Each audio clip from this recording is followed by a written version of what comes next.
ML Elric in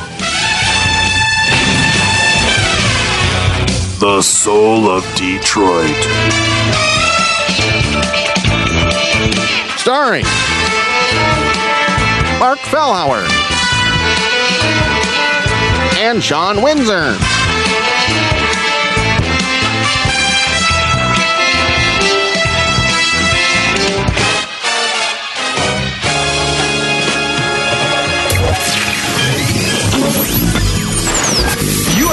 Interrogative question around my face. It's gone. What are you doing? What are you doing? Come on. That is not paid for by them. That is paid for by the people of Detroit. You might be qualified, ML. I'm not qualified for this job. Let me tell you something. You want to go right now? Okay? You want to go right now, Elric?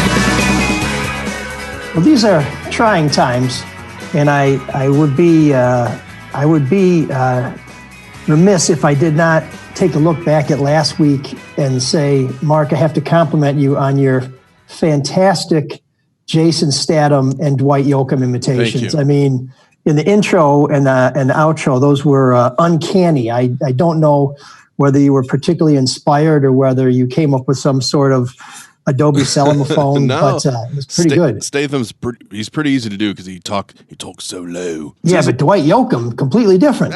Sling Blade fan. It's great to be back with you all from our separate locations here for the Soul of Detroit. Mark Fellhauer bringing it all together from the Nerve Center, and of course Sean Windsor from his garage, where he would like us to believe he only goes to participate in the show, but I have it on good authority is where he spends most evenings.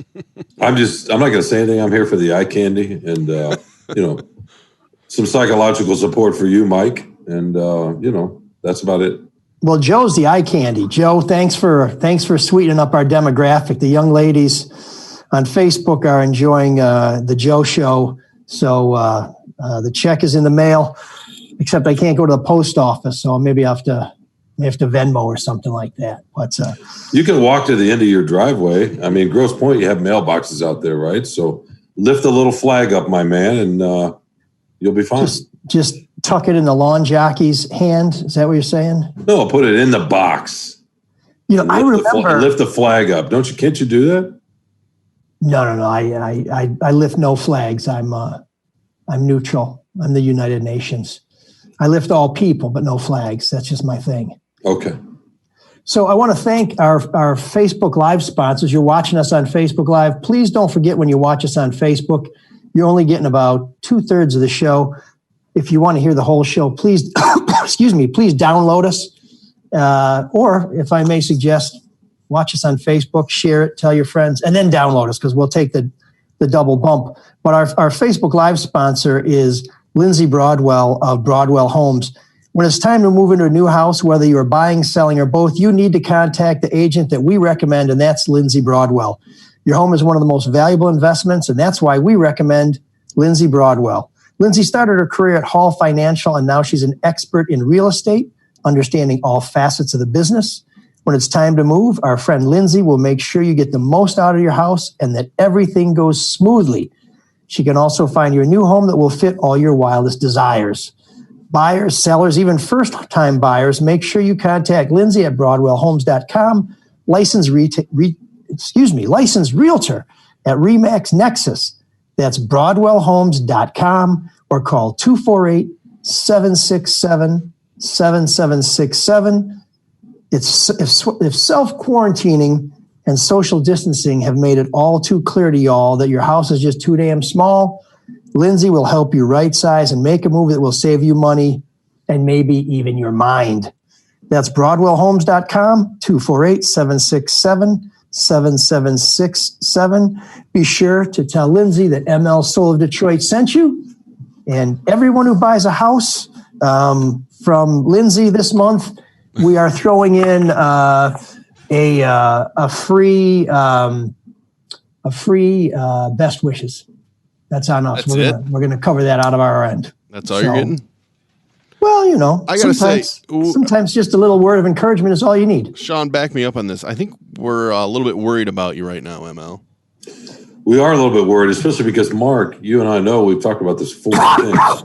There it is. See, yeah, there you go right there. Mike, is probably, Mike has his house paid off. So when the economy truly, truly crashes, Mark and I are going to have to move in with Mike. But if you, keep going down this path in the infirmary, that's going to, mess those plans up. So come on, man. What have you been doing? Because your eyes, you look very tired. This cough, you've had it all of 2020. I don't know. Where are you? What have you been doing?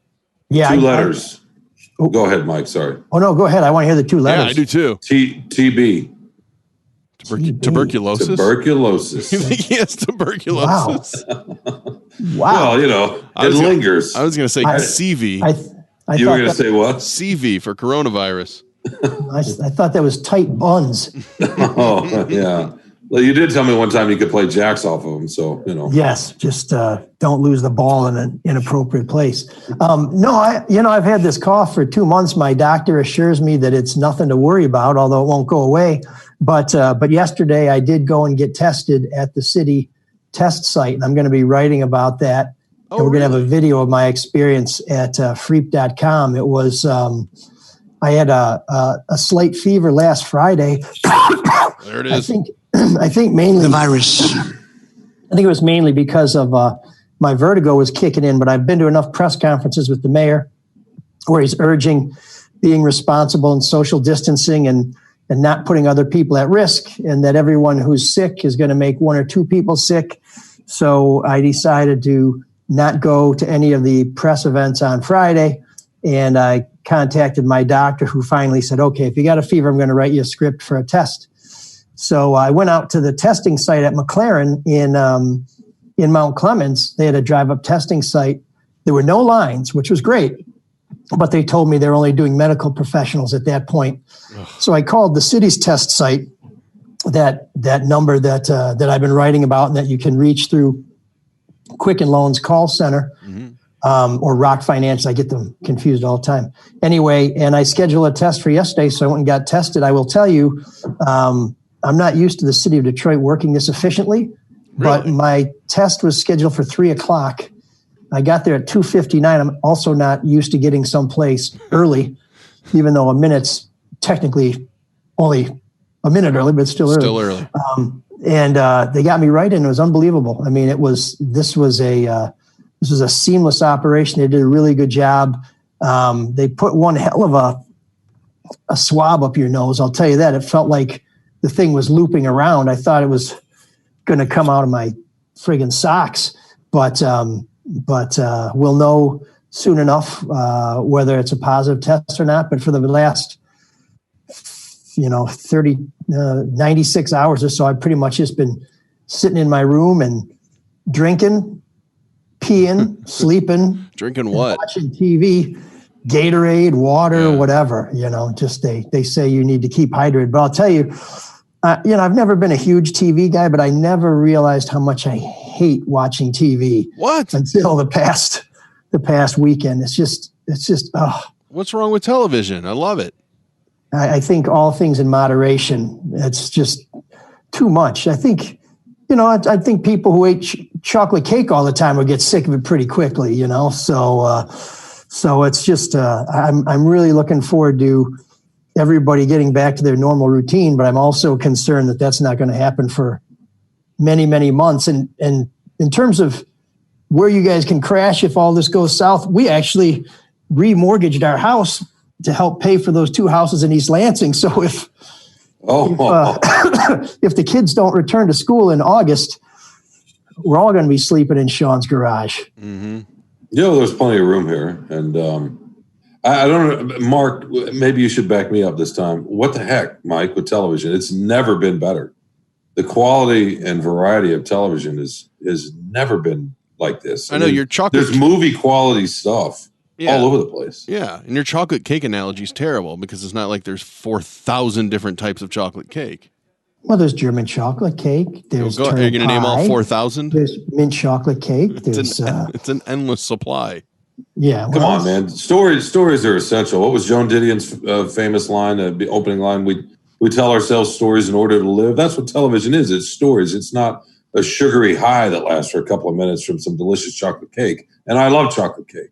But come on, man. You're talking about what we do. You're talking about why we gather. That's why we gather, sitting around a fire talking. wait. Watching TV is not gathering. Watching TV is sitting alone and watching other people live and do things. I'm a more it's engaged person. It's too passive for me. I don't like to sit there and have things happen around me. What you're saying is you don't like to listen, and I know that's hard. That for a change, when you're part of a story, when you're watching a story, that you actually have to take it in. And did you say something? What was that? Yeah, exactly. Come on, Mark. I got to tell you though, what's going on here? If you go on Twitter, Facebook, or social media, like one of the biggest things over the past week has been the conversation about the Netflix documentary Tiger King, because everybody's home and everybody's watching it, and it is a way to communicate when you can't meet with people and talk to people. You don't see the value in that? Here's the other thing: is I've realized how much I hate my phone. I hate getting texts now. I hate responding to emails. I just kind of feel like I want to unplug from all this stuff. I feel like I'm powerless. That I'm just some extension of some device that people can just poke me anytime or throw something out there. I mean, it's you don't want to listen. You would prefer to skywrite and have everybody read what you're saying and then just fade into the clouds. You know what I mean? No, I prefer to walk my damn dog around the block and have nobody be any the wiser to it, but I can't even do that. It's just because you're not feeling well. Well, I think there's something, and I think this is, one of the things that a lot of people we need to watch out for is, a lot of people feel like this is some pretty heavy times, and you want to be at 100%. You want to be there for your family and for friends and things like that. When you feel like you're not at 100%, it's, can be very depressing. What is your neighborhood like? Are there people out and about and walking? Because in my neighborhood, far more people are out walking around or jogging or riding the bike. The weather kind of blows right now, but last week they were all out there. Yeah, I'm on a boulevard and I see lots of people walking their dogs, riding their bikes, taking their kids in, those little devices that you attach to the back of a bike, and it's actually kind of nice. It's a more sort of a pastoral time where people are getting out and they're enjoying the fresh air, which may or may not contain deadly pathogens. But being in Detroit, everybody knows it's becoming this new epicenter of explosion. What is it like? What are people saying down there? Is there a general fear that 50% of people are going to get it? My neighborhood is pretty spaced out. It's a lot of big older homes, so it's not like tenement conditions where everybody's on top of each other. But it is funny. We do a lot of people here communicate on Nextdoor.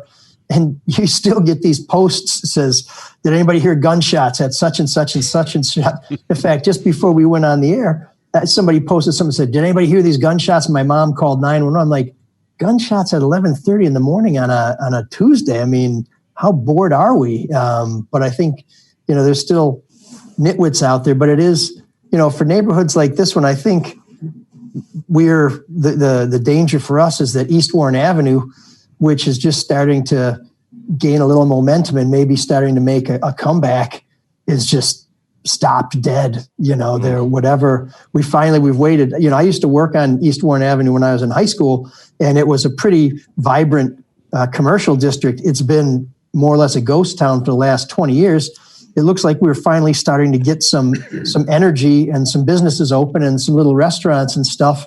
And this fancy coffee shop called Red Hook that's in West Village was trying to buy an old Pizza Hut, and somebody wanted to turn an old Lutheran church into a Chipotle, and people were excited about all that.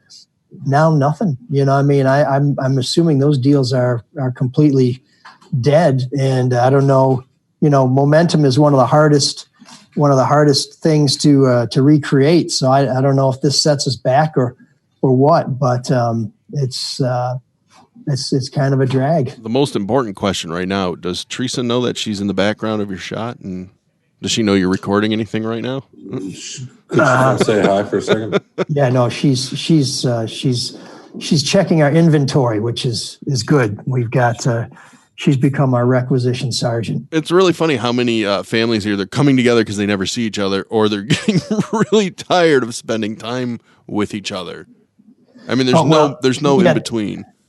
the one thing we were talking to the mayor a week or so ago about crime statistics and is crime going down? And he said, yeah, maybe a little, but nothing big. So then the next day in his press conference, said, well, we went back and checked, and actually the crime statistics are down quite a bit, which sounds like good news, except really what's going on is police just aren't enforcing as many of the laws. There's a lot of things that they're letting go just because they don't want to tango with people who are doing shithead stuff that isn't really that dangerous to other people. Nobody wants to lock anybody up. And so I don't know that crime is necessarily going down so much as there's, it's not being recorded. Although he did say, and I've heard this in a few national commentaries, that the one crime category that seems to be going up a little bit is domestic violence.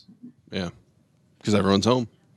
Yeah, I mean, if you don't get along during the best of times, or if your relationship is one where absence makes the heart grow fonder, ain't no absence now, man. There's no place to hide. How many press conferences has Mayor Duggan been having? Like, how often is he out there having a press conference? Almost every day, and they are going to start having basically a standing 3:00 press conference. They're now moving it to one of the sheds at Eastern Market because they're trying outside to do it in as big as area place and in a spot where you don't have to touch doors, you don't have to go through security screenings, where there's less chance for people to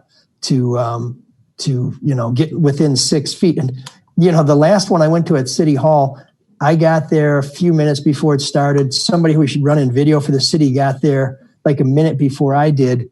And as a young dude, and as he was setting up his camera, he's standing like right in front of me. I'm like, my man, 6 feet, please, and he's just standing there. So I got up and I moved to a spot that I thought was about 6 feet away, but there's still people out there who are not getting this. They're in your space. Yeah. To me, I'm like, I don't want to get close to anybody.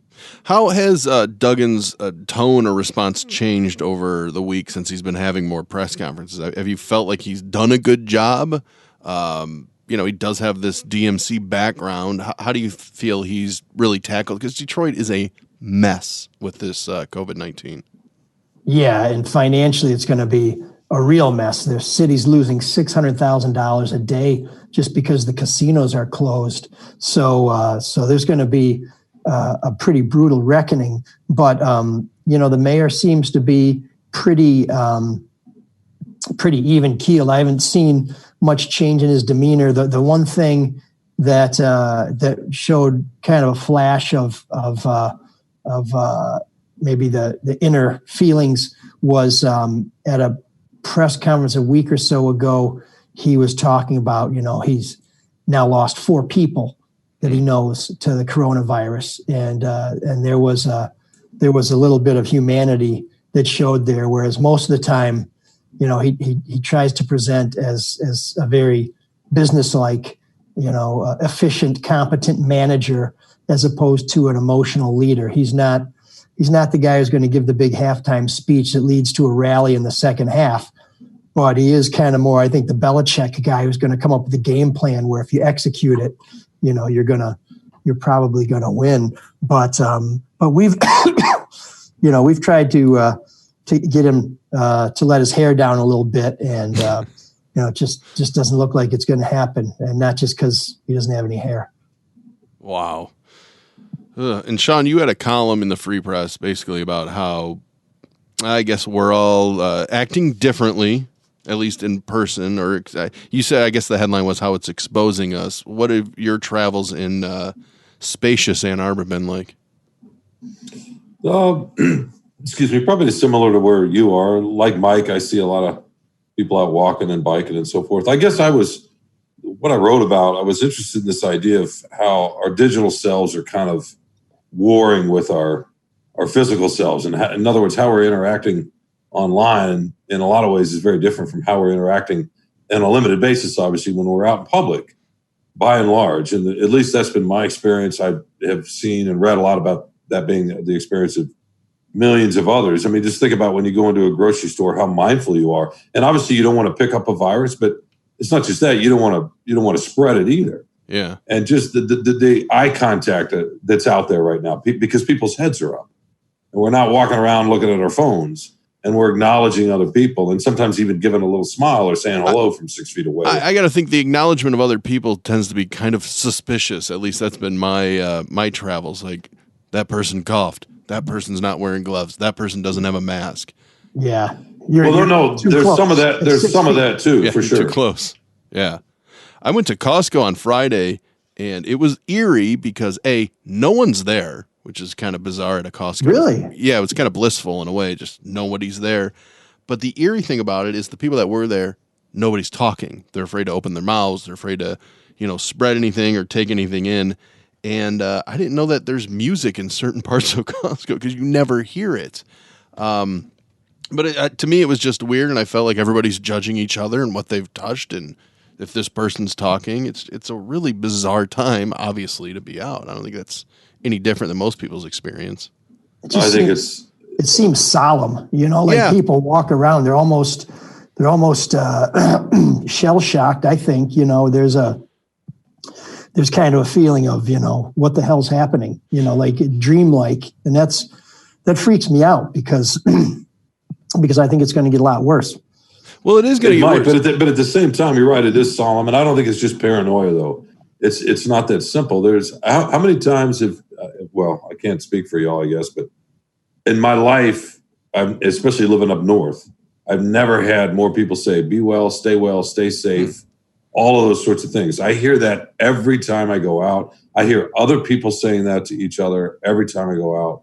It's just, there's an acknowledgement that we are in it together and we cannot survive without acknowledging other in some way. I mean, we have to go and we have to mingle because we have to stay alive, because we have to have food and drink to some degree. But we got to navigate that space together. And so far, and it may get worse, it hasn't been riotous, really, right? It's been fairly calm. Now, it's also solemn, and it's also, we're paranoid too, for sure. But there's something else. There's a bit of grace out there right now that I don't think can be understated. I want to ask both you guys' opinion on how journalism and the media has been covering this, because there has been a new thing that's been bothering me about, and it's just the nature of the beast. If it bleeds, it leads. There are so many stories out there about the people that have died and how horrific the deaths have been, and young people, which I think it's good to point out that, young people can die from this too.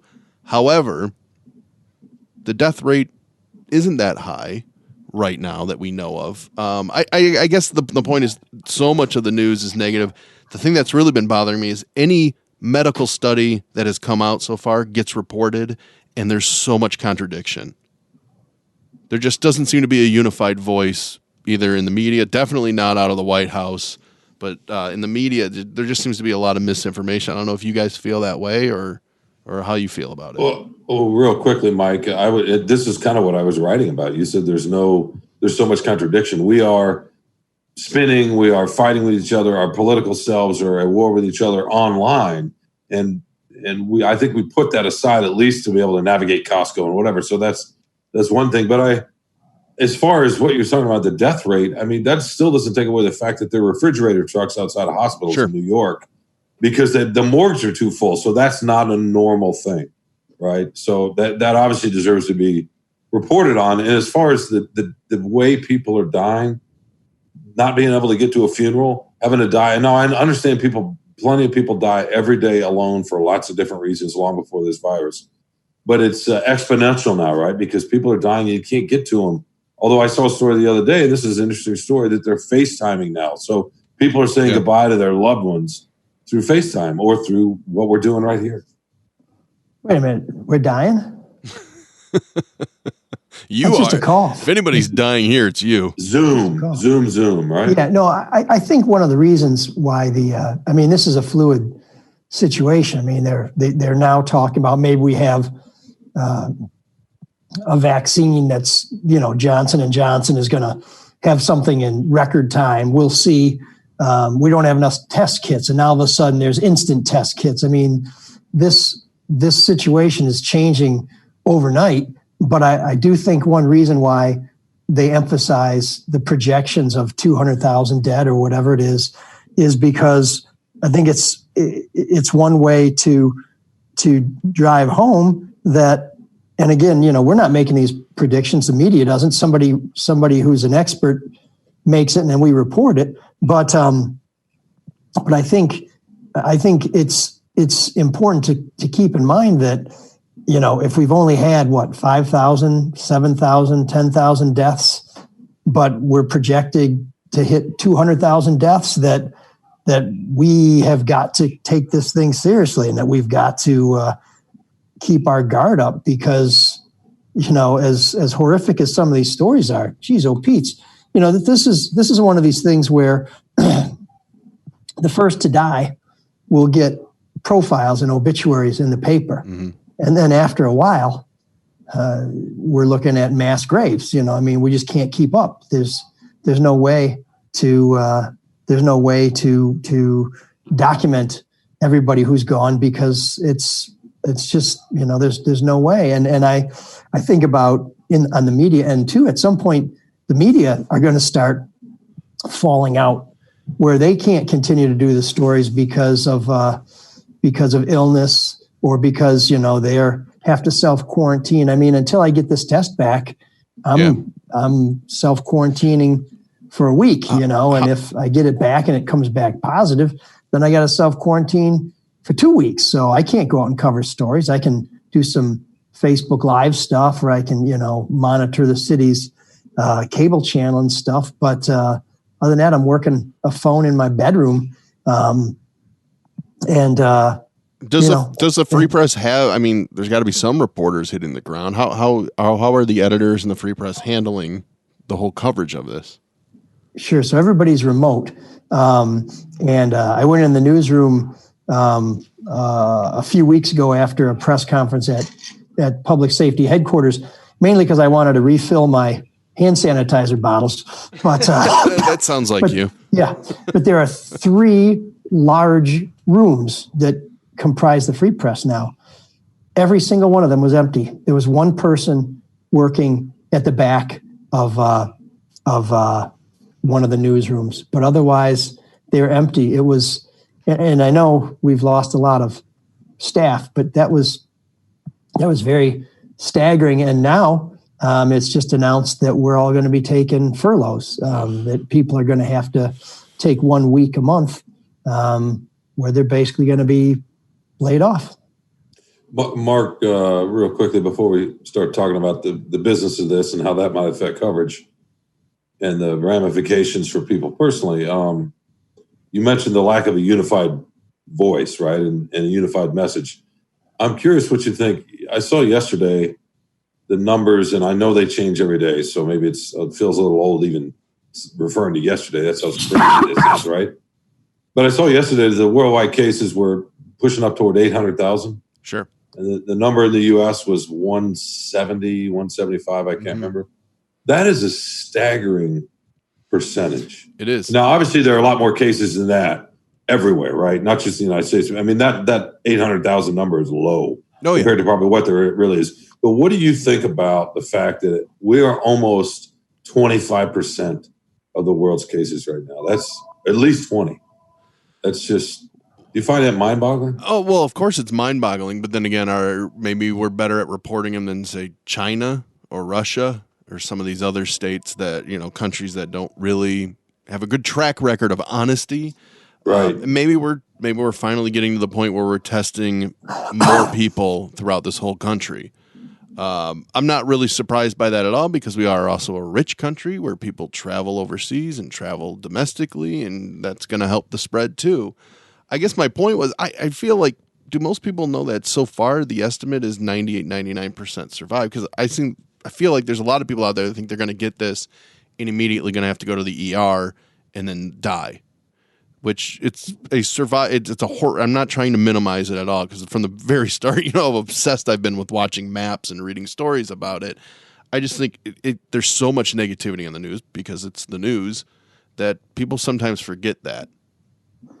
Well, 2%. Sorry, go ahead, Mike. I was just going to say that the statistic that always blows my mind when I look at this stuff, and I have heard anchors saying more 98% of people are expected to recover. They'll have only mild symptoms and they'll recover. But I didn't know that we lost 60,000 people a year to the flu. Yeah. I was like, we do what? I hate the comparison. I never realized how bad the flu was. The comparison to the flu, though, there's a vaccine for the flu, and there's a 1-to-1 transmission where this is 1 to 2.5, 3. So it is deadlier. It is easier to transmit. Yeah. Yeah, absolutely. The what's the death rate with the flu? Like 0.1, 0.1, which is a huge difference from 2%, right? So that's the other thing that doctors, and it's obviously a lot more contagious. So last week we talked about supporting businesses and people who are still working. I want to share something with you guys that I got from a gentleman named Matt Brisky. He says, I was listening to the new episode. I heard the part where you guys are talking about essential businesses that are still operating in the current shutdown. I want to give you a little background on our company, services, and how we can help companies who are still critical to our current situation. We are HP Forklifts, a family-owned and operated forklift repair and rental company that has been in business for 30 years. We have 2 locations, Saginaw and Sterling Heights. We've been designated an essential service due to the fact that a good portion of our customer base are still operating, trucking companies, manufacturing, warehousing, et cetera. So we certainly appreciate that. We are struggling just as much as every other small business, but my father-in-law, who owns it, has decided to pay all employees as long as the financial situation of our company allows, even the sales guys whose job virtually is non-existent at the moment. We are all grateful to him because most of the employees' spouses have either been laid off or have had their hours cut, including his wife, I don't know if she works for the company or not, but it sounds like his father-in-law, if she works for the company, cut off his own daughter's hours. Well, that's tough. But he says, so with all of that out of the way, I want to extend or repair or rental services to any company that's in operation at the moment. Forklifts are essential to many companies currently open. And when those forklifts need repairs, it affects production. We are willing to help any company currently operating 24/7, no matter the location. Additionally, we will negotiate our hourly repair rate to help soften the blow of the expense in the crazy time. So that's Matt Brisky of HP Forklifts. So Matt, thanks for letting us know this. Thanks to your father-in-law for supporting the staff as long as they can. I hope you're able to continue to do that. And when we're back to normal, can you hook me up? I just want to drive a forklift around and pick things up. Picks things up and put them down? Yeah, why not? Yeah, why not? I've never driven a forklift. It sounds like a blast. Yeah, well, maybe we'll do some chicken fights on them or something. But, or a little, I don't want to ruin his forklift. I'm just saying. What if we did forklift Ben-Hur? Yeah, sure. Like put a basket on the front and we could, forklift jousting. I think we have lots of time to work this one through. Yeah. I also need to thank somebody who's been supporting us. As you know, we don't take sponsorships from just anybody. And even though we're picky, we're losing some sponsors because everybody's shutting down their business. Hall Financial has been a sponsor of the Red Shovel Network and Solar Detroit from the beginning, and they're still sponsoring our show. So we want to pass along a question from our friends at Hall Financial.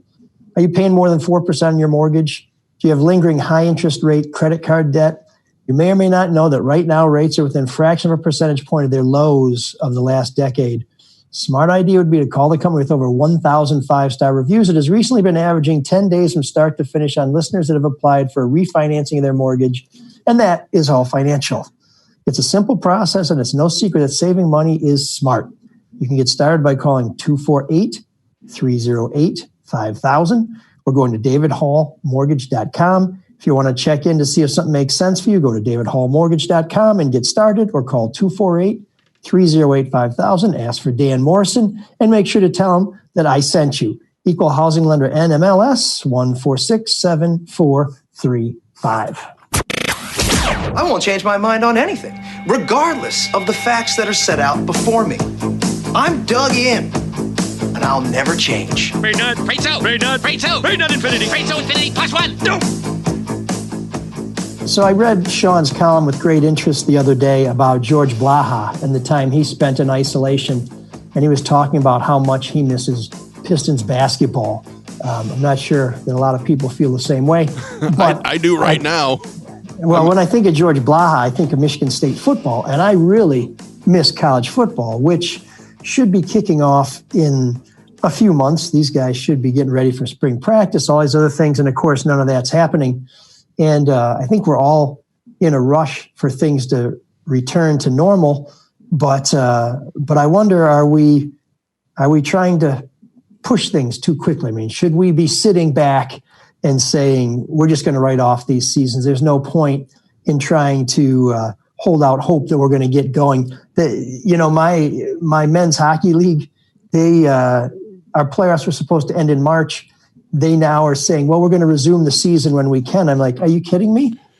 Yeah, let's just call it a day, boys. NHL's done. I mean, the NBA, who are they fooling? They're pretty much done. I mean, why not shut it down to when their season starts? Baseball's an interesting one. Do they start up in July? How much warm springtime? But if you're projecting towards college football or the NFL, I got to tell you, I think they should. I think they should act like the schedule will start on time right now, based on what we know right now.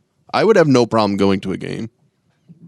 That's even if we don't have some breakthroughs in terms of inoculations or vaccines. We're not going to have a vaccine. We won't have a vaccine by the fall. Hopefully it slows down enough in the summertime and we have enough masks and PPEs made and ventilators made to where the hospitals can maintain this a little better. I'm just saying, I would have no fear of going to a game. I know a lot of people will just be scared to go out. But why not go to a game tomorrow then if nothing's really going to change between now and August? It's all about the curve. You know that. I just think, okay, remember after 9/11, what football took, and it's not the best analogy, I'll openly admit that, but football took a week off, and it was this unifying thing when it came back. What brings this country better than football, than the college football or the NFL? And the idea of delaying it, and granted we don't know enough right now, I think is ludicrous. Actually, I would argue that it was, and I like baseball, don't love baseball, but I thought it was the baseball playoffs that did it more than anything after 9/11. But here's the problem with the fall. And I understand, Mark, in a sense, there's no reason to cancel it yet. But the problem with the fall is that the scientists, if you believe scientists, and I think you do, especially the head of the NIH, the lovely Mr. Dr. Fauci. Yep. Is predicting that, yes, we probably will get some containment this summer, and the hospitals will start to see, the healthcare system will see some relief, and then it will likely start to spike again in the fall, somewhat like the flu, and that's problematic. And are they going to have rolling sort of self quarantine, not stay in place orders? It seems to me we're going to have to shut it down, open it up, shut it down, open it up. Football is going to kind of be poorly timed in that way, but I'm with you in the sense that they shouldn't shut it down yet or say they're not going to have it yet. Well, the myth of the student athlete this is where that plays in, because if universities are still shut down where nobody's coming back and living in dorms or doing it online, there won't be a college football season because they do still pretend that they are students. The NFL, on the other hand, it seems like it's business as usual. The draft's coming up. They've had free agent signings. I mean, the biggest story outside of coronavirus has been Tom Brady going to Tampa Bay. Yeah, I don't know whether to cheer the NFL for giving us something that we can be distracted by or curse the NFL for pretending like nothing is going on around them, because the NFL does seem to exist as if it's the only thing that matters and is apart from the rest of society. But in a lot of ways they're like government, though. You really hate them when everything's normal and moving, but at a time like this, who wouldn't want the NFL to do stuff? I think they're a great distraction.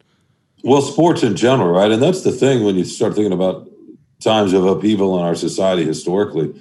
Sports have been a way for people to get through that. Obviously, the entertainment business and movies, when movies were invented, but it's weird that we don't have sports when we've always had sports. 9/11, that was what, 4 or 5 days, 6 days? Yeah. We didn't have it. That was a blip. We're looking at not having sports for months and months and months. You really think so? You think it's going to be months?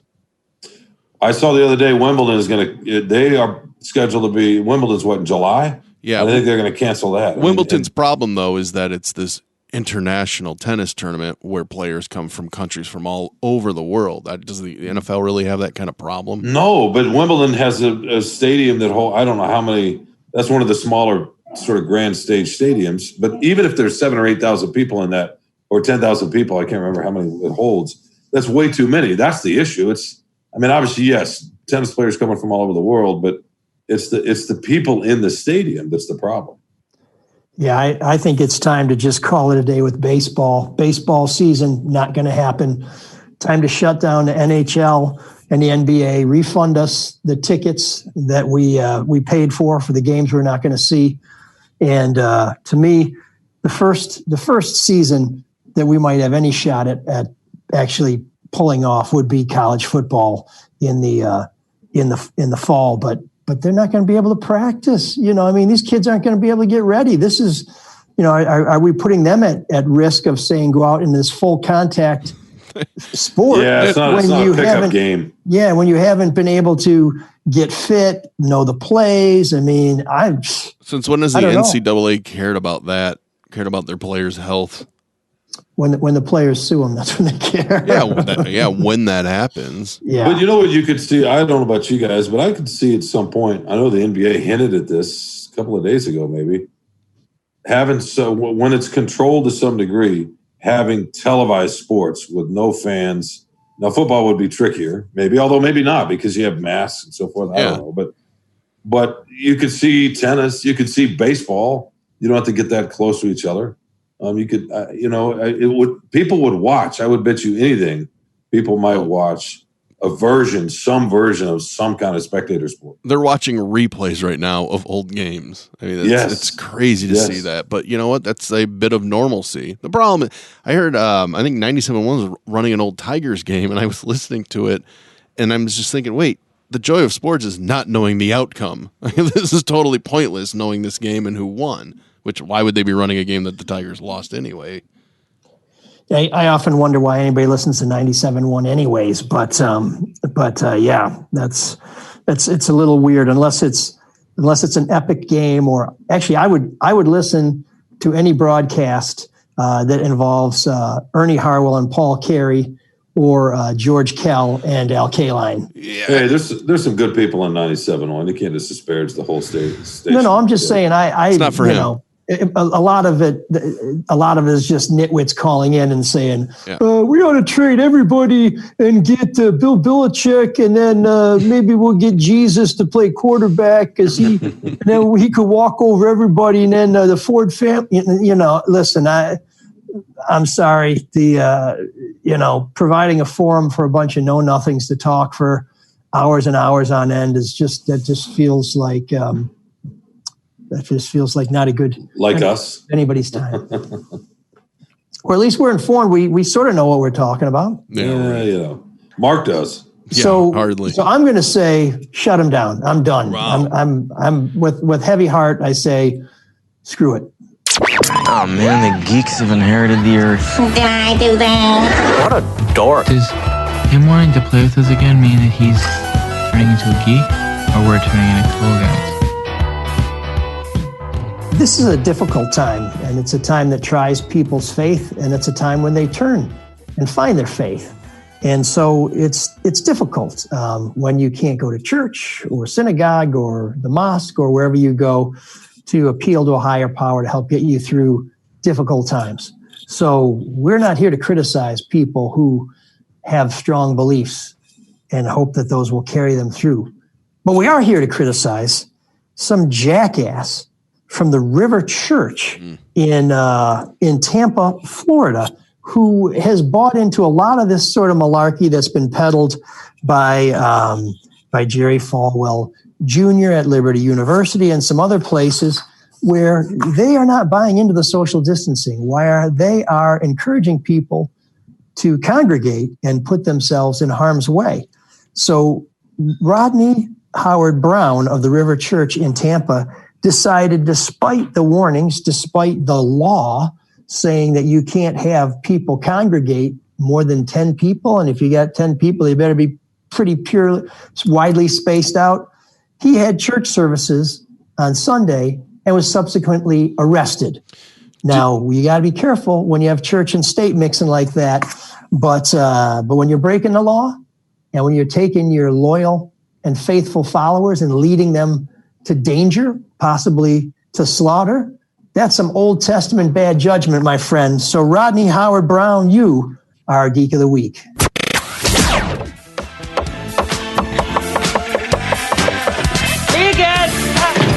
There's an all-night party in room 7609.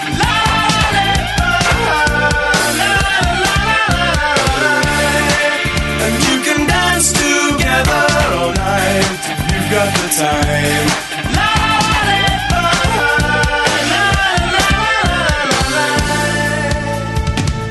I just want to point out first, Teresa's very hard at work in your kitchen, in case you didn't know. I think she was making a sandwich behind you. Wow. I hope it's not with that turkey I bought 2 weeks ago. Well, she's making it for you, so it probably is. I think that turkey sandwich may be the one that finishes me off. We love hearing from you, and we love your suggestions at mlsoulofdetroit@gmail.com, or you can call us at 313-288-9070. That's Butterfield 89070. That's John Darby reached out to us with the email. It says, "All right, ML, I bought the Atlas beer. Now play my song, Ghost Town by the Specials." Oh. This song actually did pretty well for the Specials. But when I drive around and I look around, I say to myself, you know what? This town is kind of like a ghost town. So John Darby, you booked our guests in room 7609. The Specials. Take it away.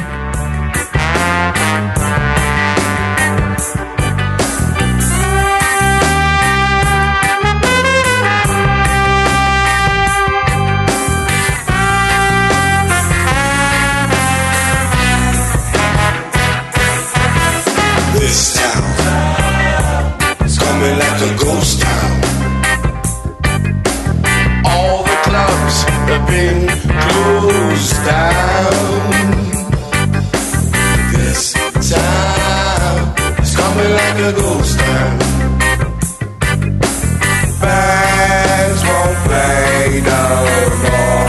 Too much fighting on the dance floor.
Against themselves. Government leaving the use of the shells. No job to be found in this country. Can't go on no more. The people getting angry.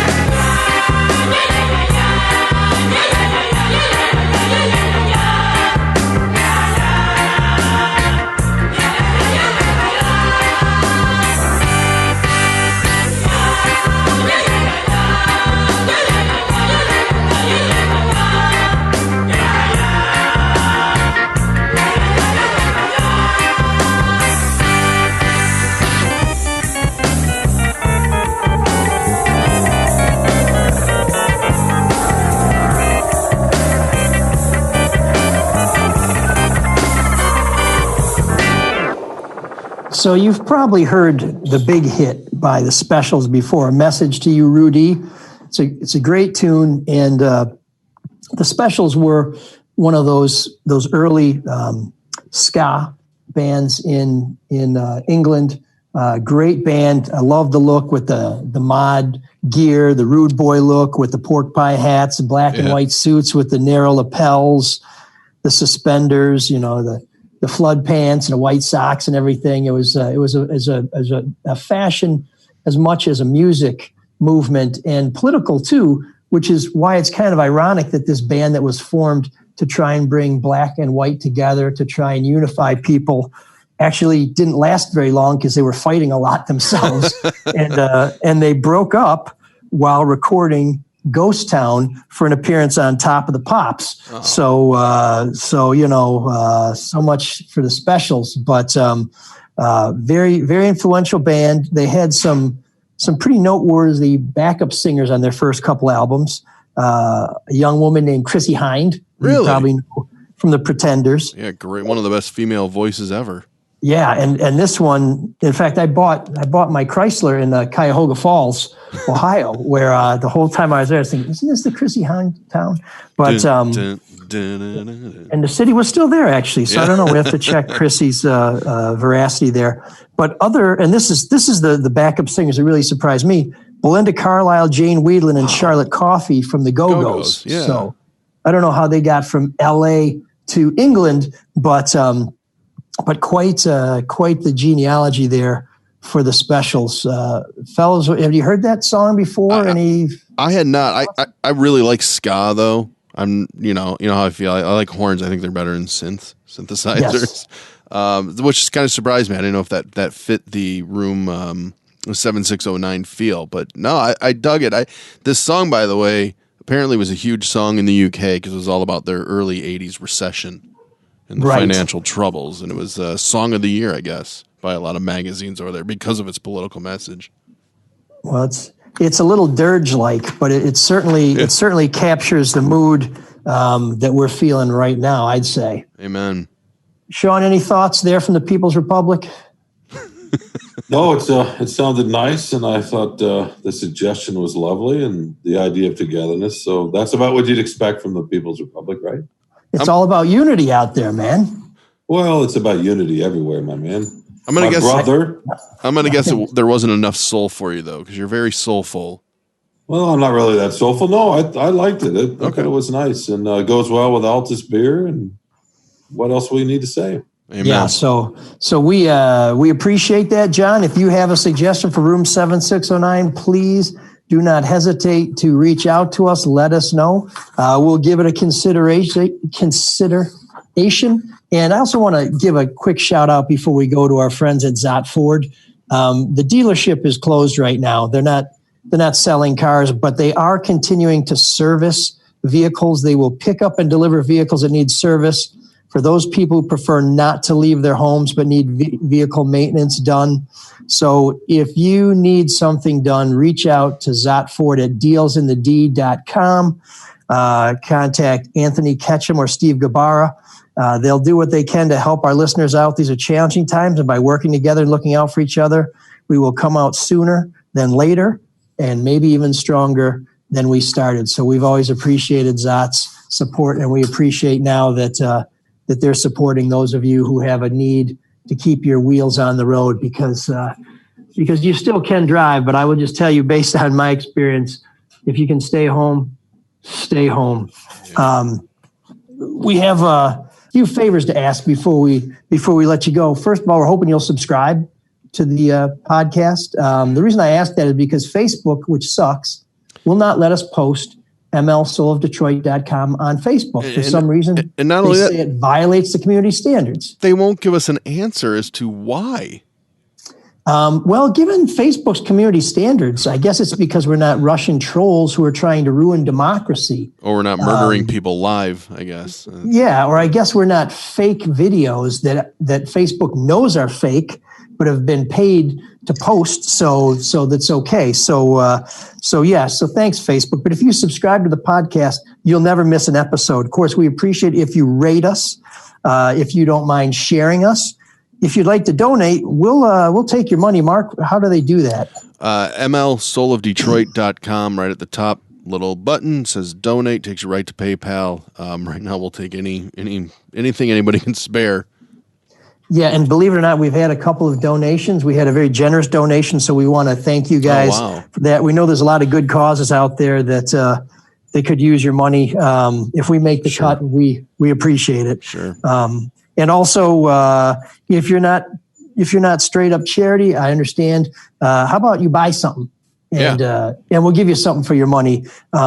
Mark, what kind of awesome swag do we have, and where do people find those incredibly reasonably priced products? You can find T-shirts, your book, some stickers. Are there hockey jerseys left? I haven't checked lately. Oh, yeah. I think we still have hockey jerseys left. And those are pretty sharp hockey jerseys. Not that you can wear them to play hockey with anybody. That's right. It's as close as you'll come to getting in the game. You can get them all at drewandmikestore.com. So thanks, everybody, guys. Thanks for joining us. Joe, Sean, Mark, thanks for hanging out. Next week, we'll let you know. Whoa! Look out. Thanks to, what's the dog's name? I forgot already. Tobias. Thanks, Toby. He's exuberant. So that's probably a good sign for us to get out of here. Please keep listening to the Red Shovel Network. That includes the No BS News Hour with Charlie LaDuff, No Filter Sports with Denny, Bob, and Eli, the Drew and Mike Show, which is available every day, all on the Red Shovel Network. Cyrus, take us out. Can you dig that? Can you dig it? Can you dig it?